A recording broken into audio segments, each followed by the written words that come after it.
जय जिनेन्द्र। मंगलाचरण। नमो अरिहंताणं, नमो सिद्धाणं, नमो आयिरियाणं, नमो उवझायाणं, नमो लोये सवसाहुणं, मोक्षमार्गस्य नेतारं, वेतारं कर्मभूभृतां, ज्ञातारं विश्वतत्त्वानां, वंदे तद्गुणलब्धये। मोक्ष शास्त्र तत्वार्थ सूत्र चतुर्थ चतुर्थ अध्याय चल रहा है, जिसमें हम ऊर्ध्व गति में रहने वाले जीवों की, या कहें कि देव गति में रहने वाले जीवों की चर्चा कर रहे हैं। उनकी अभी जो हमारा लेटेस्ट प्रकरण चल रहा है वह आयु से संबंधित है। उन देवों में किन देवों की आयु कितनी होती है, यह हम अभी यह समझ रहे हैं। थोड़े प्रश्न आपसे पूछ लेते हैं, एक दो प्रश्न ही पूछेंगे सिर्फ, आपको जवाब देना है। हमने घातायुष्क जीवों की चर्चा की थी। तो यदि अ, किसी जीव ने सानत कुमार महेंद्र इन स्वर्गों की घातायुष्क आयु बांधी है, मतलब इनकी आयु बांधी है, सानत कुमार और महेंद्र की, और फिर बाद में उसने घातायुष्क किया, तो वह जीव कहाँ उत्पन्न होगा और कितनी आयु लेकर उत्पन्न होगा। फिर से प्रश्न, शायद कठिन लग रहा होगा आपको। किसी जीव ने सानत कुमार सम्यक दृष्टि जीव ने सानत कुमार महेंद्र की आयु बांधी स्वर्ग की, और उसने घातायुष्क किया बाद में, तो उसने वह कौन से स्वर्ग की कितनी आयु बांधेगा।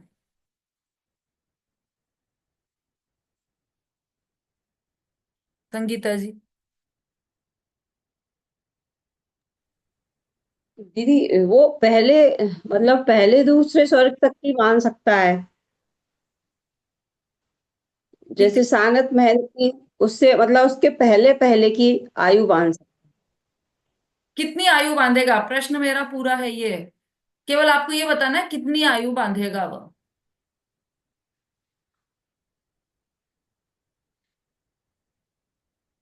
है। आधा सागर से एक अंतर मुहूर्त कम, सौधर्म और ईशान के देव की आयु बांधेगा। ऐसा शायद पढ़ा था। फिर से बोलिए। सौधर्म ईशान के से दूसरे देवों की अपेक्षा उसकी आधा सागर से एक अंतर मुहूर्त कम। तो कितना हुआ टोटल बताइए ना।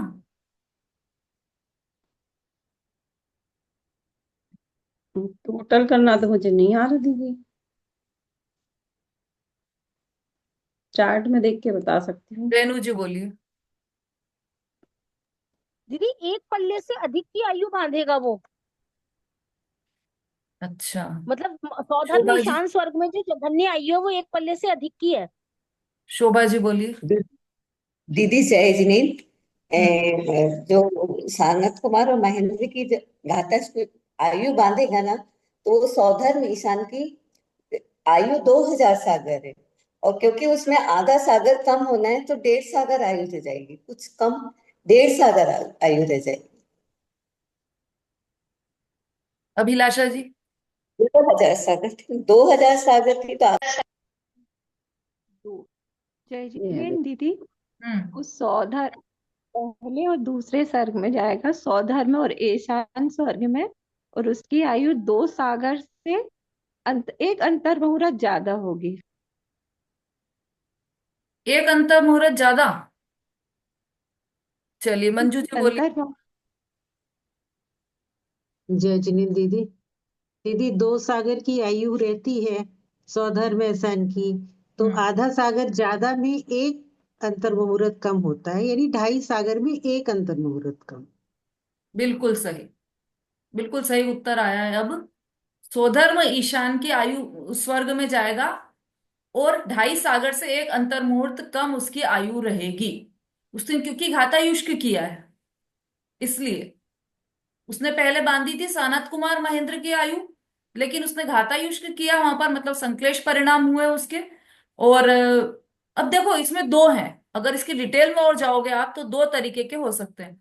जैसे किसी जीव ने, सम्यक दृष्टि जीव ने घातायुष्क किया, और मान लो वो छठे सातवें गुण स्थानवर्ती जीव है मनुष्य लोक में, छठे सातवें गुण स्थानवर्ती जीव है, और उसके संश्लेष रूप परिणाम हुए, तो वो घटकर सम्यक दृष्टि रह गया, चौथे गुण स्थानवर्ती रह गया। आयु उसने बांधी थी छठे गुण स्थान में, और उसके बाद उसने घातायुष्क किया और वो मिथ्या दृष्टि हो गया, सॉरी सम्यक दृष्टि रह गया, मतलब रहा सम्यक दृष्टि ही, मिथ्या दृष्टि नहीं हुआ, तब भी उसका घातायुष्क हो सकता है। एक तो ये स्थिति है। दूसरा एक ये स्थिति है कि वो आ, मिथ्यात्व में आ गया। दोनों तरह की स्थिति हो सकती है। तो जो मिथ्यात्व सहित यदि उसने मरण किया है और मिथ्या दृष्टि देव बना है वो, तो उसकी आधा पल्य कम आयु रह जाएगी, उत्कृष्ट आयु से आधा पल्य कम आयु उसकी रह जाएगी। उत्कृष्ट आयु कितनी है सानत कुमार महेंद्र की? 2 सागर है। उससे आधा पल्य कम उसकी आयु रह जाएगी, हो जाएगी। उसने बांधी थी किसकी? समझ में आ रहा है? उसने आयु बांधी थी सानत कुमार महेंद्र स्वर्ग की। ठीक है। अब हम्म। उसको कुछ समय बाद उसके संश्लेष परिणाम हुए और वो मिथ्यात्व में आ गया, और मिथ्यात्व सहित चूंकि देवगति बन गई थी उसकी, तो देवगति में गया। अब देवगति में गया तो स्वधर्म और ईशान स्वर्ग का वो देव हो जाएगा, लेकिन जो स्वधर्म ईशान स्वर्ग की उत्कृष्ट आयु है उससे आधा पल्य कम उसकी आयु रह जाएगी, आयु आयु रहेगी उसकी। ठीक है। अब जो सम्यक तो दृष्टि दीदी जीव है, सागर कैसे हुआ? अगर उससे आधी 1.5 सागर हुआ फिर तो। आधा पल्य, आधा सागर नहीं बोल रहे हैं, आधा पल्य बोल रहे हैं, उसमें 1.5 सागर कहाँ से आ गया?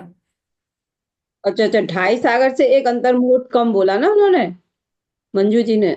आप पूरी बात सुनो। मिथ्या दृष्टि और सम्यक दृष्टि दो की बात चल रही है, उन्होंने सम्यक दृष्टि के हिसाब से उत्तर दिया है, क्योंकि हमारी चर्चा वही चली थी सम्यक दृष्टि की। तो सम्यक दृष्टि यदि संश्लेष परिणाम सहित मतलब जो छठे सातवें गुणस्थानवर्ती जीव है वो उसका घातायुष्क हुआ, उसका संश्लेष परिणाम हो गया, तो जरूरी नहीं कि वो मिथ्या दृष्टि हो जाएगा।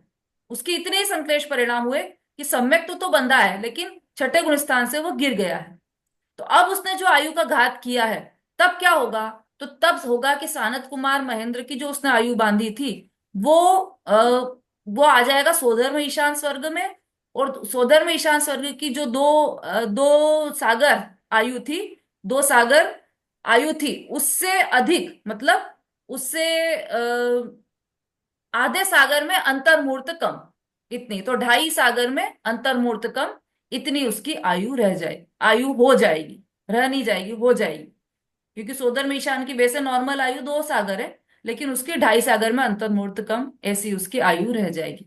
किसकी? सम्यक दृष्टि घातायुष्क जीव की। ठीक है। अब ये तो एक दो स्वर्ग के अपन ने उदाहरण लिए हैं, 4 स्वर्गों के। सभी स्वर्गों में ऐसा लगा लेना। मान लो उसने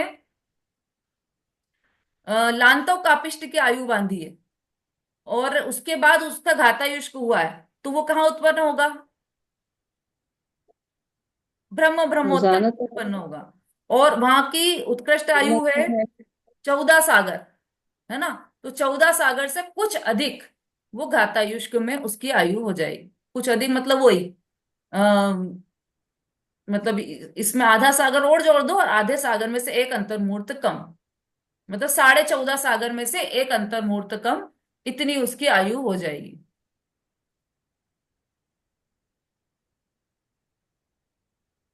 क्या प्रश्न है रेणु आ जी? गया, अब समझ में आ गया। दीदी ब्रह्मोत्तर की तो उत्कृष्ट आयु 10 सागर से अधिक है। ब्रह्म, हाँ ठीक है, तो 10 सागर से अधिक है ना, तो उसमें तो वो 10 10.5 आधा सागर हो सागर, जाएगी। आधा सागर, हाँ 10.5 में से एक अंतर्मुहूर्त कम, इतनी उसकी आयु। एक अंतर मुहूर्त कम वो हो जाएगी जी। हाँ। और ये दीदी ऐसे मिथ्या दृष्टि जीव की एक पल्ले बस कम होगी, आधा पल्य। आधा पल्ले बस कम होगी। हाँ यानी जैसे, यानी यदि जैसे कि 7 सागर है, तो 7 सागर में से फिर आधा पल्ले बस दूध खत्म होगी, हाँ, आधा पल्य कम हो जाएगी उसकी। आधा पल्ले।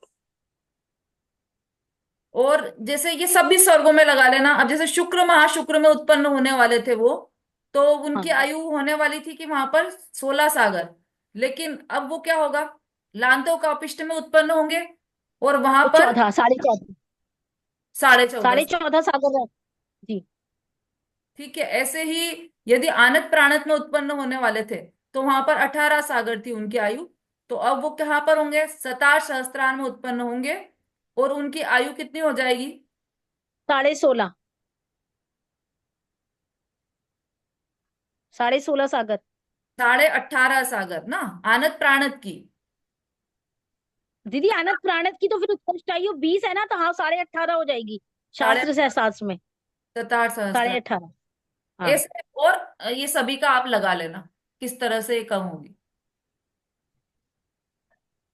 ठीक है, आ रहा है समझ में सबको? जी। आरती जी, आधा समझ में आ रहा है? सहस्त्र। हाँ रख। है ना? अच्छा चलो, इसी में से पूछती हूँ मैं।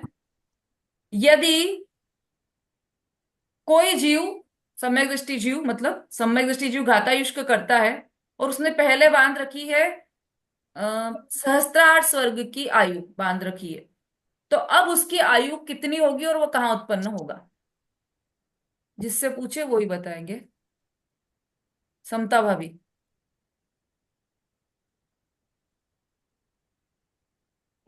दीदी मुझे पता नहीं। नहीं, ऐसे थोड़ी चलेगा, उपयोग भी लगाना पड़ेगा और ध्यान से सुनना भी पड़ेगा। आप निकालो, जिनवाणी निकालो, और उसके साथ साथ समझते जाओ। और दिलवाड़ी तो इतनी वो बात नहीं है, इतनी कठिन बात नहीं है, बहुत सरल बात है, क्योंकि हमारे पास तो सब उपलब्ध है, सारे चार्ट। उससे हमको समझ में आना चाहिए। चलिए कोई बात नहीं, उषा जी बोलिए। खा रहे बनाइए पूरी भी रखती चार। है। दीदी दीदी 16.5 सागर से अंतर बहुत कुछ कम। बहुत बढ़िया, वेरी गुड, बहुत अच्छा। अब किसी ने आरण स्वर्ग की आयु बांधी है और घातायुष्क किया, तो अब उसकी आयु कितनी होगी? अनीता जी। सागर में दो और दो 22 सागर। साढ़े साढ़े 20, 20.5 मैडम। साढ़े। साढ़े 20। वाह, बहुत अच्छा, बहुत बढ़िया अनीता जी, वेरी गुड। अब यदि किसी ने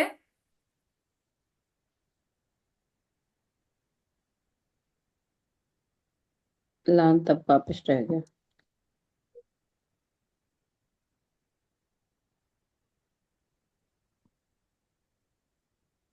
आप ये सबका देखिए तब तक, सारे स्वर्गों का। कुछ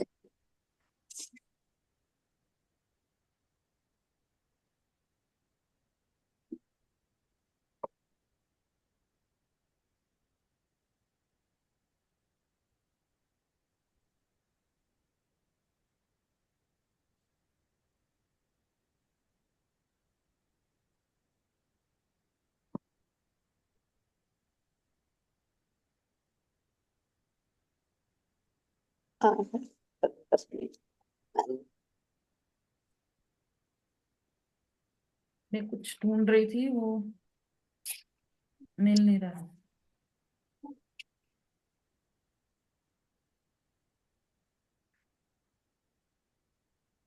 चलो, ये घातायुष्क कौन से स्वर्ग तक चलता है ये घातायुष्क? नमिता जी। आ रहे हैं बच्चे।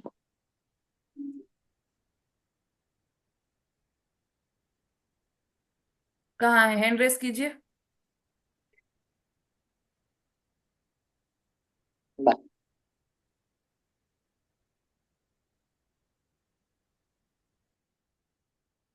हो नहीं रहा है। हाँ बोलिए नमिता जी।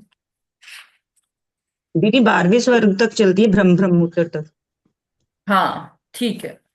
अब यदि कौन से स्वर्ग तक? ब्रह्म ब्रह्मोत्तर तक नहीं सॉरी, 12वें स्वर्ग तक चलती है, शतार सहस्रार तक। हाँ, 12वां स्वर्ग सहस्त्रार स्वर्ग है। अब यदि कोई मैंने प्रश्न पूछा था कि आरण स्वर्ग में यदि किसी ने घातायुष्क किया, आरण स्वर्ग की आयु बांधी और घातायुष्क किया, तो फिर वो उसकी आयु कितनी हो जाएगी? दीदी 20.5 सागर, सागर कुछ एक अंतर्मुहूर्त कम।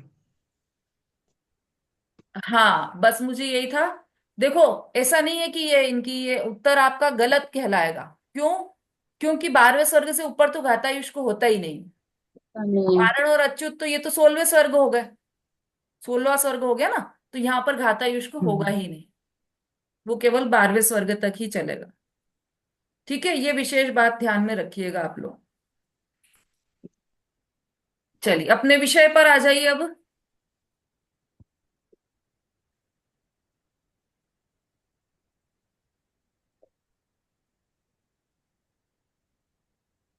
सूत्र कौन सा चल रहा था हमारा?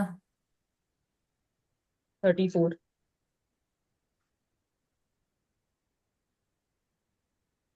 दीदी 35 चलेगा। हाँ, 34 सूत्र हो गए थे हमारे। मतलब हमने सभी प्रकार के देवों की उत्कृष्ट और जघन्य आयु देख ली थी। तभी तो नहीं, वैमानिक देव की हुई और उसके पहले भवनवासी देवों की हुई, है ना।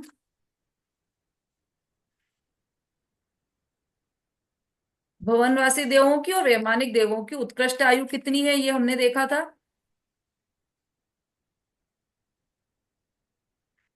अब वैमानिक के ही दो भेद है, कल्पोत्पन्न और कल्पातीत। तो उसमें कल्पातीत देवों की भी आयु हमने देख ली है, उत्कृष्ट आयु कितनी है वो देख लिया। फिर उसके बाद जघन्य आयु हम देख रहे थे। उसके बाद हम आगे के और देवों की आयु देखने वाले हैं। तो कौन कौन से बच गए, बाकी के देव कौन कौन से बच गए जिनकी हमने आयु अभी तक नहीं देखी? कुंद प्रभा जी। दीदी जय जिनेन्द्र। हम्म। दीदी अपने बच गए हैं वो 9वें ग्रहवक वाले और अनुदिश और अनुत्तर वाले ये तो हो गई, देवों की आयु। हो गई ये तो चर्चा हमारी। उत्कृष्ट आयु की तो चर्चा हो ही गई। कौन से देव ऐसे हैं जिनकी हमने उत्कृष्ट आयु की भी चर्चा नहीं की? दीदी ये अपने मंजू जी। वैमानिक। वैमानिक की भी हो गई। दीदी अनुदिश अनुत्तर वाले ये कहाँ किए थे हम लोगों ने? ग्रेवक के भी नहीं किए थे। कर ली ना। 12। अरे जिनकी चर्चा अभी तक आई नहीं सूत्र में हमारे, तो वो है ज्योतिष देव, व्यंतर देव। इनकी आयु की तो चर्चा आई नहीं है अभी हमारे पास। हमने भवनवासी देवों की और वैमानिक देवों की चर्चा की, है ना। सूत्र आप देखोगे ध्यान से, तो ध्यान में रखते जाओ। आप देखो सूत्र नंबर 28, इसमें हमने भवनवासी देवों की उत्कृष्ट आयु का वर्णन देखा था।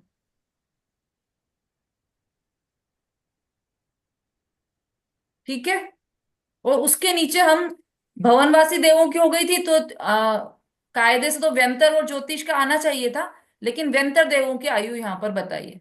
तो भवनवासी देवों की, फिर वैमानिक देवों की आयु यहाँ पर बताई। तो ये दो दो देव हुए। और ये कल्पातीत देव भी वैमानिक देव ही है, मतलब ऊपर के, विमान से ऊपर के देव हैं। कल्पोत्पन्न और कल्पातीत, तो कल्पातीत देव वो वैमानिक देवों की ही भेद है, उनकी आयु हुई। फिर ये स्वर्गों की, ये भी सब वैमानिक देवों की चर्चा चल रही है पूरी, 33वें और 34वें सूत्र में भी। तो यहां तक हमने वैमानिक देवों की चर्चा की। अब 35वें सूत्र में हम नारकियों की जघन्य आयु यहाँ पर बता रहे हैं। तो नारकी की क्यों आ गई यहाँ पर बीच में? ये स्वर्गों की बात करते करते नारकियों की चर्चा क्यों करने लगे?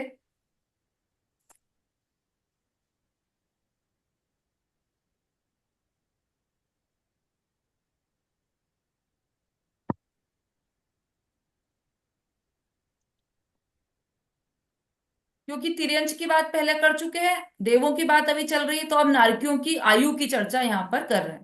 तो नारकियों की आयु के लिए अगला सूत्र देखिए, 35वां नंबर का। नारकाणाम च द्वितीया दिशु, नारकाणाम च द्वितीया दिशु, दूसरे इत्यादि नरक के नारकियों की जघन्य आयु भी देवों की जघन्य आयु के समान है। अर्थात जो पहले नरक की उत्कृष्ट आयु है, वही दूसरे नरक की जघन्य आयु है। इस प्रकार आगे के नरकों में भी जघन्य आयु जानना चाहिए। ये सूत्र भी कल हमारा हो गया था मेरे ख्याल से, है ना। ये भी हमने पहले भी समझ चुके हैं वैसे हम। जो जो पहले नरक की उत्कृष्ट आयु है, उसमें एक समय और मिला दो तो वो दूसरे नरक की जघन्य आयु है। दूसरे नरक की जो उत्कृष्ट आयु है, उतनी ही तीसरे नरक की जघन्य आयु है। मतलब एक एक समय मिलाते जाना सब में, जो जिसकी उत्कृष्ट आयु अगले नरक की जघन्य आयु है, ये सब में लगा लेना एक एक समय मिलाकर। अब पहले नरक की जघन्य आयु 10 वर्ष सहस्त्राणी प्रथमायाम, जघन्य आयु बता रहे हैं। पहले नरक के नारकियों की जघन्य आयु 10,000 वर्ष की है। ये जघन्य आयु यहां पर बता दी। पहले नरक के नारकियों की जघन्य आयु 10,000 वर्ष की है।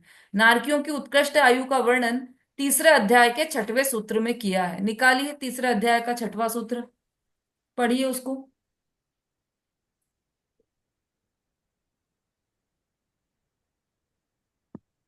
हाँ अभिलाषा जी।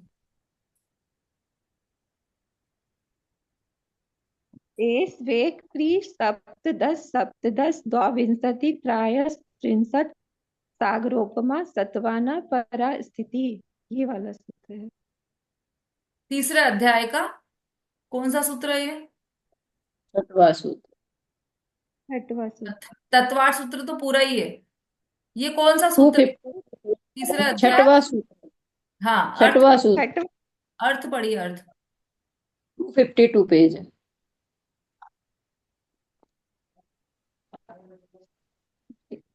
एक मिनट दीदी, मैं निकाल रही हूँ, मैंने ऐसे ही बोल दिया था, याद था तो इस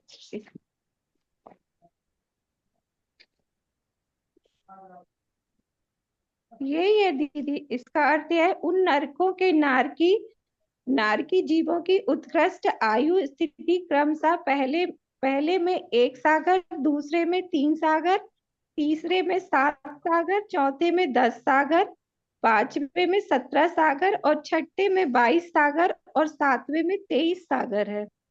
33 सागर। 33 सागर, सॉरी, हाँ 33 सागर है। ये उत्कृष्ट आयु वहां पर बता दी थी तीसरे अध्याय में, है ना। अब यहाँ पर जघन्य आयु बता रहे हैं, तो जघन्य आयु 10,000 वर्ष की है। उत्कृष्ट आयु कितनी बताई पहले नरक की? 10,000 वर्ष। नहीं, नहीं, उत्कृष्ट एक एक सागर, एक सागर, एक सागर। एक अब सागर। अब तो इन्होंने एक सागर वहां पर बता दी उत्कृष्ट आयु, और जघन्य आयु यहाँ पर एक ही नरक की बताई है 10,000 वर्ष। तो अब जो दिमाग वाला होगा वो समझ जाएगा कि जितनी उसकी उत्कृष्ट आयु है पहले नरक की, उतनी दूसरे नरक की जघन्य आयु है। इसलिए अलग अलग सूत्र नहीं दिए हैं वहां पर। ठीक है, एक जघन्य का सूत्र यहाँ पर एक का दे दिया कि पहले नरक के नारकियों की जघन्य आयु 10,000 वर्ष की है। अब दूसरे नरक की जघन्य आयु कितनी है वो आप अपने अपने दिमाग से लगा लेना, क्योंकि उत्कृष्ट आयु का सूत्र पहले ही दे चुके हैं। ठीक। अब भवनवासी देवों की जघन्य आयु, भवनवासी देवों की उत्कृष्ट आयु देख ली थी हमने, कितनी है भवनवासी देवों की उत्कृष्ट आयु? 10,000 वर्ष की भवनवास उत्कृष्ट ने 1 सागर होगी। हाँ जघन्य आयु 10,000 वर्ष की है।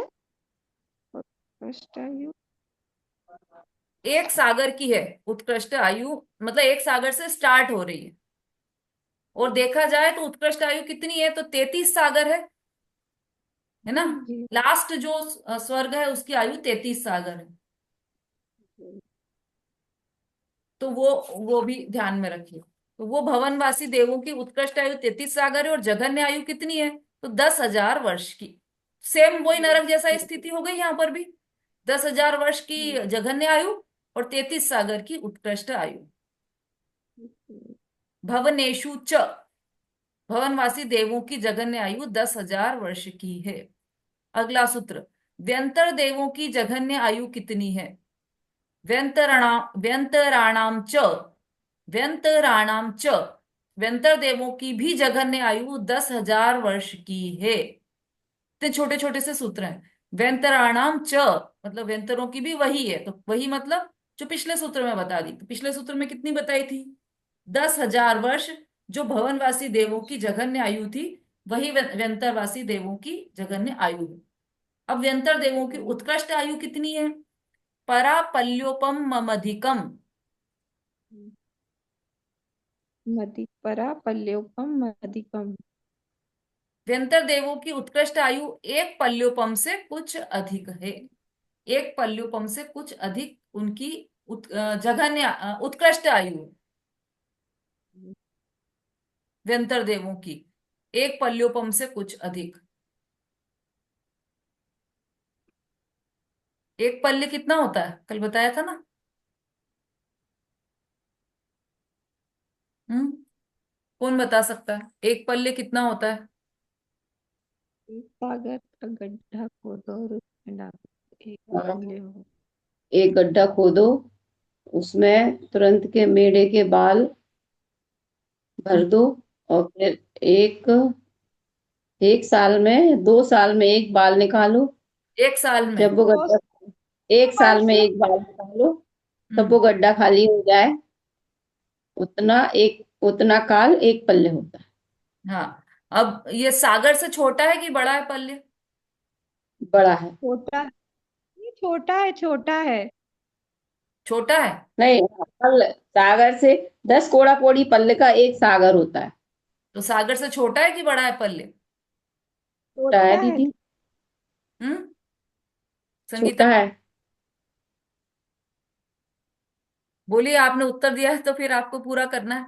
सागर से बोला छोटा है ना, कि बड़ा है पल्य? छोटा है दीदी, सागर से पल्ल छोटा है। कितना छोटा? 10 कोड़ा कोड़ी पल्ल का एक सागर होता है। हम्म। कल लिखवाया था आपने। वो तो लिखवाया था, अब आप अपना दिमाग भी तो लगाओ, उससे कितना छोटा नहीं होगा तो सागर? पल्ल छोटा हुआ ना, जब 10 कोड़ा कोड़ी पल्ल इकट्ठे होंगे तब एक सागर होगा, तो कितना नेचुरल होगा? है कि छोटा ही है। छोटा तो है, कितना छोटा है? 1/10 कोड़ा कोड़ी पल्ले, ये आएगा ना दीदी। ऐसे अगर करके देखे इतना अंतर आएगा, अगर बटा हाँ, कर। 10 कोड़ा, बहुत छोटा। 10 कोड़ा कोड़ी पल्ले का एक सागर है, तो उसका कितना छोटा सा हिस्सा एक पल्ले हुआ। कितना हुआ, तो उसको डिवाइड करना पड़ेगा 10 कोड़ा कोड़ी से, तब आएगा उसका उत्तर। मतलब उसका कोड़ा कोड़ीवा भाग वो पल्ले हुआ, एक सागर का कोड़ा कोड़ीवा भाग वो पल्ले हुआ। चलिए, तो ये किसकी सागर बहुत है। आयु है? व्यंतर देवों की। जो व्यंतर हम देखते हैं ना, व्यंतर देवों की आयु, वो उनकी उत्कृष्ट आयु इतनी है। अब आप देखेंगे तो ये जो भवनत्रिक है ना, उनसे ज्यादा उत्कृष्ट आयु वैमानिक देवों की ज्यादा आयु, भवनत्रिक देवों की कम आयु। ये उत्तरोत्तर कम होती जा रही है आयु, बढ़ती जा रही है आयु। ये हमने देखा था उन 2 सूत्रों में। व्यंतर देवों की उत्कृष्ट आयु एक पल्योपम से कुछ अधिक है। ज्योतिष देवों की उत्कृष्ट आयु, ज्योतिष काणाम च, ज्योतिष देवों की भी उत्कृष्ट आयु एक पल्योपम से कुछ अधिक है। ये सूर्य, चंद्र, तारे, नक्षत्र, ये सब ज्योतिष देव हैं, ज्योतिष देवों के विमान है ना। तो इनमें जो ज्योतिष देव हैं, उनकी आयु कितनी है? तो उनकी भी एक पल्योपम से कुछ अधिक उनकी आयु है, उत्कृष्ट आयु। और जघन्य आयु कितनी है? तो तदष्ट भागो परा, 41वां सूत्र है, तदष्ट भागो परा। ज्योतिषी देवों की जघन्य आयु एक पल्योपम के 8वें भाग है। एक पल्योपम के 8वें भाग है, मतलब इतनी तो उसकी है ही आयु। फिर यदि और ज्यादा आयु हुई तो वो कब तक रहेगा? तो एक पल्योपम से कुछ अधिक वर्ष समय तक वह रह सकता है उस पर्याय में। एक पल्योपम का 8वां भाग उसकी जघन्य आयु है, मतलब इतनी तो स्थिति है ही ज्योतिष देवों की। लेकिन यदि ज्यादा भी होगी, मतलब ज्यादा भी होती जाएगी, तो कितनी होगी? तो एक पल्योपम से कुछ अधिक होगी उनकी आयु। अब लोकांतिक देवों की आयु अलग से लिखिए। ये कुछ विशिष्ट प्रकार के देव हैं, हर बार इनकी चर्चा अलग से आती है। 2 प्रकार के देवों की चर्चा अलग से दी गई है हर बार सूत्रों में। एक तो सर्वार्थ सिद्धि के देव, और दूसरे लोकांतिक देव। इनके लिए सूत्र अलग से बनाए गए। तो ये विशिष्ट प्रकार के देव हैं, रहते 5वें स्वर्ग में हैं, जहां पे दूसरे देव भी रहते हैं, लेकिन ये कुछ विशेष प्रकार के देव हैं लोकांतिक देव। इनकी आयु कितनी है? लोकांतिका नामष्टो सागरोपमाणि सर्वेशाम, समस्त लोकांतिक देवों की उत्कृष्ट तथा जघन्य आयु 8 सागर की है। ब्रह्म ब्रह्मोत्तर कितने सागर की आयु है? ब्रह्म ब्रह्मोत्तर स्वर्ग की आयु कितनी है? 7 सागर है। कितनी? 10 सागर।